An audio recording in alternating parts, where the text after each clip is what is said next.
Hey, and welcome to this week's Inbound Debate. As always, I'm joined by Nick Pateman, who has some wonderfully rolled up shirt sleeves, you can see, and Dan Holt, who's gone with the cufflinks look. And you, the shorts. And obviously me with the t-shirt, as always. As well. And this week, we're going to be talking about Twitter's recently released data from Datalogix that suggested that their company's engagement on Twitter had a direct impact on their offline sales. Now, not surprisingly, this research that Twitter released with Datalogix suggested that there was a strong correlation between people interacting on Twitter and seeing brands on Twitter, and then offline sales being lifted as a cause of that. So, was this report just a promotional exercise? Like, how did it work? Like, where are they getting this data, and how can they prove this, Dan?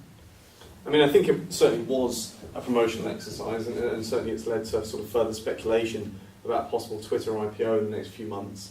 I mean, clearly they've learned an awful lot from Facebook, who commissioned a similar study by exactly the same firm, Datalogix, about 9 months ago, and who, you know, again, unsurprisingly reached similar results. What they found was a slightly different study. They looked at 50 different campaigns, and they found that of all the sales that came as a result of Facebook activity, 99% were actually as a result of people just seeing an ad. Only 1% was a result of people actually clicking or interacting with an advert. So I think the sort of fundamental. I think while obviously the study, you have to take it with a pinch of salt. Clearly, this was a sort of cynical marketing exercise aimed at Wall Street. But I think nevertheless, I think the fundamental premise is a pretty accurate one. I think if there's a sort of what we call a sort of CPG, consumer packaged goods company, who are trying to justify your social investment in terms of a direct sort of quantifiable return, you're probably going to be disappointed with the result. This is about brand, this is about visibility. Yeah, I think it's a massively cynical exercise. I mean, first of all, I think your point on the IPO side, I think that's probably invalid, because I can't imagine one investor in the right mind will base an investment on like this blog post that came out just saying, oh yeah, we did this data. There's no proof of the data, but we did it, and you should now like buy Twitter. So I just feel like it's been completely. Are you saying it's not going to work, or you say that wasn't the logic? Twitter has said if you promote your business online, you'll get more sales. That's all they've said. That's all they've said from this. And what really annoys me and what really frustrates me is they've actually somehow managed to link promoted tweets to being more effective than organic tweets, where the content's exactly the same. To me, it's a completely cynical sales exercise. I'm actually looking at hiring Datalogix for the Mum Network to show some really strong correlations with the brands that work with us as well. Third-party independent review. Yeah, exactly. Yeah, it's just nonsense. I wouldn't. Well, any study you can kind of pick and choose what you want to release as well. So they picked all these numbers which said, you know, this is a direct impact on offline sales for these type of tweets and these type of tweets. But I'm sure there were points that they didn't release that, you know, might have had a negative impact. And I think if you don't have a full independent study that you're not releasing as a press exercise, but like another company's releasing to almost critique the social space, I think it's almost worthless. Like it's a great promotional exercise. It's a great exercise to kind of get your brand out there and get, you know, smaller companies excited about social. But actually, if we look at this, it doesn't help us too much. No. But what I do think is important is it reinforces that this is not about, you know, so there was another study fairly recently that showed that the correlation between Twitter and e-commerce sales was almost negligible. Email was something like 7%, but Facebook was 0.2%, Twitter was almost negligible. This is, I think, an omission from Twitter where they're saying, actually, you know what, this isn't about the direct online impact, this is about brand.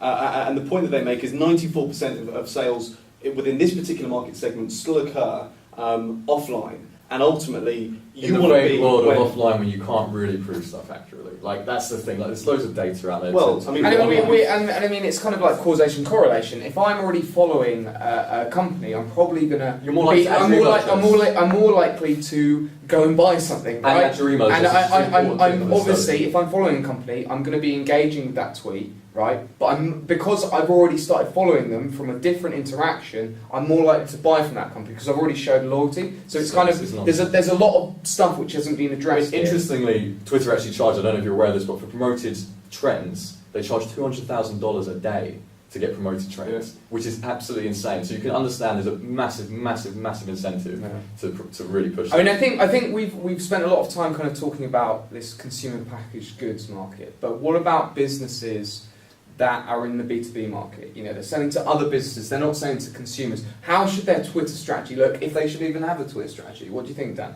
Well, I mean, clearly they've got very, very different objectives. For them, it's less about brand. It's not to say it's not important, but it's much less about that. I think the objective is much more specific. For us, for example, Facebook is really about three things as far as I can work out. It's about recruitment, it's about promoting educational events, and I believe it has a big impact on conversion rates as well. I think when someone finds our website, they look at our Facebook page, it all ties in with charity, it promotes a very positive image of the business. I think it has a big impact there. On Twitter, it's about us developing very specific relationships with individuals, sort of partner relationships with other agencies, those sorts of objectives. A very close friend of mine is head of social at a financial consultancy firm in London, and they've just recently replaced their existing first round recruitment methods with Twitter. And if it works, if it's a success, it'll represent an enormous cost saving. So I think it's very case by case. Yeah, it's very bespoke, and you need to analyse where you could potentially get the most benefit. Like from your friend's point of view, it was replacing their expensive recruitment process. Like for us, it might be, you know, you're having updates about events that are coming up and keeping people in touch.